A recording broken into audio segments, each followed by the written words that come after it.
ഇവിടെ ഇപ്പോൾ just now ശാസ്ത്രജ്ഞ Simha പറഞ്ഞതുപോലെ ഓരോ രാജ്യത്തിൻ്റെയും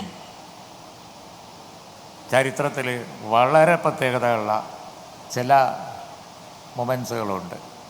കേരളത്തിൻ്റെ ചരിത്രത്തിൽ ഏറ്റവും പ്രാധാന്യമുള്ള ഒരു നിമിഷത്തിലാണ് നമ്മൾ സാക്ഷ്യം വഹിച്ചുകൊണ്ടിരിക്കുന്നത്.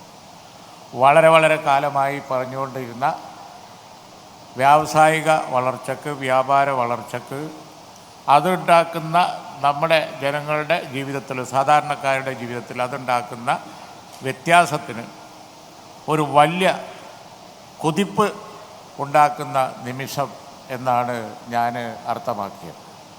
ജസ്റ്റ് നൗ ബഹുമാനായ CM ഫ്ലാഗ് ഓഫ് ചെയ്തത് 2 ട്രക്ക് ലോഡ് കേരളത്തിൻ്റെ സാധനങ്ങളാണ്. നേരെ പോകുന്നത് യൂറോപ്പിലേക്കും അതുപോലെ തന്നെയുള്ള ഇതുവരെ നേരെ പോകാൻ പറ്റാത്ത പ്രദേശങ്ങളിലേക്കുമാണ്.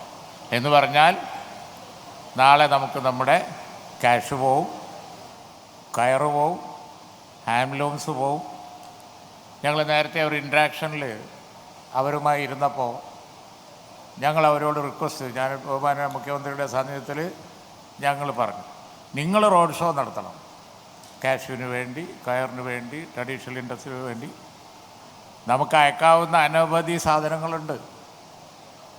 അതിൻ്റെ ഗേറ്റ് വേ ആണിത്. നമുക്കറിയാം ദുബായ് പോർട്ട് ആ UAEക്ക്, ദുബായിക്ക്, ഗൾഫ് കൺട്രീസിന് ചെയ്ത മഹത്തായ കാര്യം നമുക്കറിയാം. ഇന്നിപ്പോൾ ഹോർമൂസിൽ ചെറിയൊരു തടസ്സം ഉണ്ടായപ്പോൾ, ഒരു മൊമെൻ്റ് വ്യത്യാസം ഉണ്ടായപ്പോൾ അവിടെ ഉണ്ടായിക്കൊണ്ടിരിക്കുന്ന വലിയ ആശങ്ക നമുക്കറിയാം. അവിടെയുള്ളവർ വിഴിഞ്ഞം പറ്റുമോ എന്ന് നോക്കുകയാണ്. കാരണം വിഴിഞ്ഞത്തു നിന്ന് എളുപ്പമാണ്. The shortest route to Europe, the shortest port to other places. That is what matters. The big cost in export. സാധനത്തിൻ്റെ മാനുഫാക്ചറിങ്ങിൻ്റെ കൂടെ ഓപ്പറേഷൻസിൻ്റെ കോസ്റ്റും കൂടി കൂട്ടുമ്പോഴാണ് സാധനത്തിൻ്റെ വില വ്യത്യാസപ്പെടുന്നത്.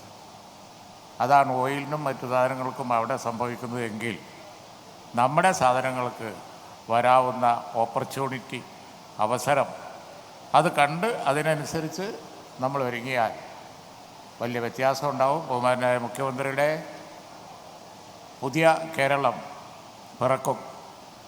അദ്ദേഹത്തിൻ്റെ അധ്യക്ഷതയിൽ ഞങ്ങൾ കഴിഞ്ഞ ദിവസം ചേർന്ന് ഈ വിഴിഞ്ഞത്തും പരിസരത്തുമൊക്കെ ആവശ്യത്തിന് ലോജിസ്റ്റിക് പാർക്കുകളും അതുപോലെ തന്നെ മറ്റു സൗകര്യങ്ങളും ഉണ്ടാക്കാൻ വേണ്ടി യുദ്ധകാല അടിസ്ഥാനത്തിലുള്ള കാര്യങ്ങൾ പ്ലാൻ ചെയ്തിട്ട് അദ്ദേഹം പറയും. ഞാൻ കൂടുതൽ പറയുന്നില്ല. പക്ഷേ ഒരു കാര്യം രേഖപ്പെടുത്തേണ്ടതുണ്ട്. കേരളത്തിലെ ജനങ്ങളുടെ, സാധാരണക്കാരുൾപ്പെടെ ഉള്ള എല്ലാവരുടെയും ജീവിതത്തിൽ മാറ്റം വരുത്താവുന്ന ഒരു നിമിഷമാണ് ഇത്. എല്ലാവിധ ആശംസകളും. ജയ് ഹിന്ദ്.